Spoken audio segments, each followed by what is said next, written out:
ये मेरी पहचान है और ये पारुल यूनिवर्सिटी की पहचान है। पश्चिम बंगाल में पहले चरण का मतदान संपन्न हो चुका है। रिकॉर्ड तोड़ वोटिंग पहले ही चरण में दर्ज की गई है और पिछली बार की वोटिंग परसेंटेज से भी इस बार बंगाल की जनता ने बढ़ चढ़कर मतदान किया। पश्चिम बंगाल में यूं तो भारतीय जनता पार्टी की ओर से ममता बनर्जी की सरकार को तुष्टीकरण और भ्रष्टाचार के कटघरे में खड़ा किया जा रहा है, लेकिन ममता सरकार अपने ही इंडिया अलायंस के साथियों के बीच भी घिर गई हैं। दरअसल पश्चिम बंगाल में सांकेतिक चुनाव प्रचार करने वाले कांग्रेस नेता राहुल गांधी ने भी परोक्ष रूप से ममता बनर्जी पर वही तीर चला दिए हैं जो कि वो बीजेपी पर चलाते हैं। राहुल गांधी ने एक वीडियो जारी किया, उसमें उन्होंने कहा, अगर ममता साफ सुथरी सरकार चलाती और ध्रुवीकरण नहीं करती तो बीजेपी को बंगाल का रास्ता नहीं मिलता। हालांकि इसके बाद राहुल ने भी बीजेपी पर ही निशाना साधा और विपक्ष के ज्यादातर नेताओं ने एसआईआर को वोट चोरी का एक तरीका बताया। हालांकि टीएमसी ही नहीं, विपक्ष की सबसे बड़ी पार्टी कांग्रेस समेत कई लोगों ने बंगाल में एसआईआर के जरिए लाखों लोगों के मतदान के पवित्र अधिकार से वंचित करने के खिलाफ मुखर आवाज उठाते हुए इलेक्शन कमीशन और मुख्य चुनाव आयुक्त ज्ञानेश कुमार पर हमला बोला और लोकसभा में नेता विपक्ष राहुल गांधी ने एसआईआर को सीधे सीधे वोट चोरी तक से जोड़ दिया। बंगाल के लोगों से कांग्रेस का समर्थन करने की अपील करते हुए राहुल गांधी ने दावा करते हुए कहा था, ये चुनाव विचारधारा का चुनाव है। सबसे पहले बताना चाहता हूं कि बीजेपी चुनाव चोरी कर रही है। बीजेपी ने हरियाणा, मध्य प्रदेश और महाराष्ट्र में चुनाव चोरी किया। एसआईआर चुनाव चोरी का ही तरीका है। बीजेपी बंगाल की संस्कृति, इतिहास और बांग्ला भाषा के विरोध में काम कर रही है। हम संविधान की रक्षा कर रहे हैं और भाजपा इसे खत्म करने का काम कर रही है। तृणमूल कांग्रेस के डेरेक ओब्रायन, सागरिका घोष, साकेत गोखले से लेकर महुआ मोइत्रा जैसे नेताओं ने भी एसआईआर विवाद को लेकर इलेक्शन कमीशन पर हमला बोला। हालांकि अब इस बीच जिस तरीके से राहुल गांधी ने, लोकसभा में नेता प्रतिपक्ष राहुल गांधी ने टीएमसी सुप्रीमो ममता बनर्जी के खिलाफ ये बयान दिया है, उससे कहीं ना कहीं हलचल मच गई है।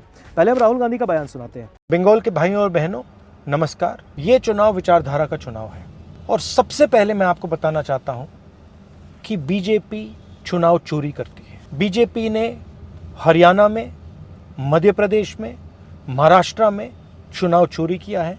एसआईआर चुनाव चोरी करने का तरीका है। बीजेपी की विचारधारा और कांग्रेस की विचारधारा देश में लड़ रही हैं।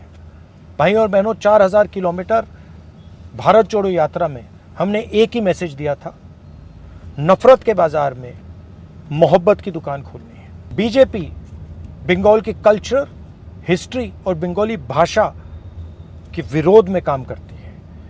बीजेपी के नेता कहते हैं, one nation, one language, one religion. इस देश में बहुत सारी भाषाएं हैं, बहुत सारे अलग अलग लोग हैं, अलग अलग धर्म हैं, अलग अलग विचारधाराएं हैं। कॉन्स्टिट्यूशन कहता है that India, that is Bharat, is a union of states.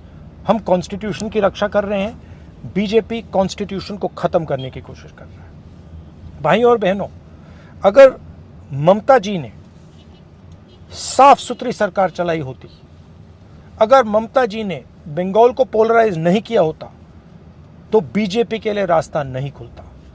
भाइयों और बहनों, कांग्रेस पार्टी बीजेपी से लड़ती है और बीजेपी जानती है कि कांग्रेस पार्टी ही बीजेपी को रोक सकती है। कांग्रेस पार्टी का पूरा समर्थन कीजिए, कांग्रेस पार्टी को वोट दीजिए और कांग्रेस पार्टी की सरकार बंगाल में बनाइए।